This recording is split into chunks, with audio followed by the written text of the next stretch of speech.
ആലുവ കടുങ്ങല്ലൂരിൽ ഹൈബീഡനെ വരവേറ്റത് വൻ ജനക്കൂട്ടം. ലോക്സഭാ ഇലക്ഷനിലെ UDF സ്ഥാനാർത്ഥി ഹൈബീഡന്റെ തെരഞ്ഞെടുപ്പ് പ്രചരണാർത്ഥം ചന്തക്കടവിൽ നിന്നും ആരംഭിച്ച റോഡ് ഷോ ജനമനസ്സുകൾ കീഴടക്കിയാണ് കുഞ്ഞുണ്ണിക്കരയുടെ ചെറുവഴികളിലൂടെ കടന്നുപോയത്.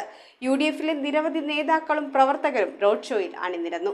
കടുങ്ങല്ലൂർ പഞ്ചായത്തിലെ ചന്തക്കടവിൽ നിന്നും ആരംഭിച്ച റോഡ് ഷോ കുഞ്ഞുണ്ണിക്കരയുടെ ചെറുവഴികളിലൂടെ കടന്ന് ഉളിയന്നൂർ, ഏലൂക്കര, മുപ്പത്തടം എന്നിവിടങ്ങളിലാണ് പര്യടനം നടത്തുന്നത്. എറണാകുളം മണ്ഡലം UDF സ്ഥാനാർത്ഥി ഹൈബീഡന് വേണ്ടി നടത്തിയ റോഡ് ഷോയിൽ നിരവധി നേതാക്കൾ സംബന്ധിച്ചു. ഭരണകൂട ഭീകരതയ്ക്കെതിരെയുള്ള അതിശക്തമായ പ്രതികരണമായിരിക്കണം ഈ വരുന്ന തെരഞ്ഞെടുപ്പെന്ന് ഹൈബീഡൻ പറഞ്ഞു.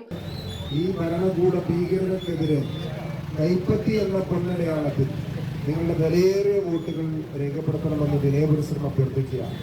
ഈ രാജ്യത്തിന്റെ മതനിരപേക്ഷ മുഖം, ഈ രാജ്യത്തിന്റെ ജനാധിപത്യ സംവിധാനങ്ങൾ എന്നും ഉയർത്തിപ്പിടിച്ചിട്ടുള്ള ഒരു പ്രസ്ഥാനമാണ് നിങ്ങളുടെ മുമ്പിൽ വോട്ട് അഭ്യർത്ഥിച്ചു വരുന്നത്. KPCC general secretary BA Abdul Muthalib, മുൻ MP KP Dhanapalan, election commission chairman Jamal Manakkadan, UDF election committee convener VE Abdul Gafoor, DCC general secretary KK Jinnas, youth Congress state general secretary Jinshad Jinnas, east മണ്ഡലം പ്രസിഡന്റ് MP ജലീൽ, വെസ്റ്റ് മണ്ഡലം പ്രസിഡന്റ് നന്മദാസ്, കളമശ്ശേരി ബ്ലോക്ക് പ്രസിഡന്റ് മധു Purakkad, VK Shanavas, Suresh Muttathil, Noufal കൈണ്ടിക്കര, Kunjunnikkara Razak കപ്പൂരി, Uliyannoor Sujath, Ansari Basheer, കർഷക കോൺഗ്രസ് സംസ്ഥാന secretary Abdul Azeez എന്നിവർ പങ്കെടുത്തു. News bureau, Aluva.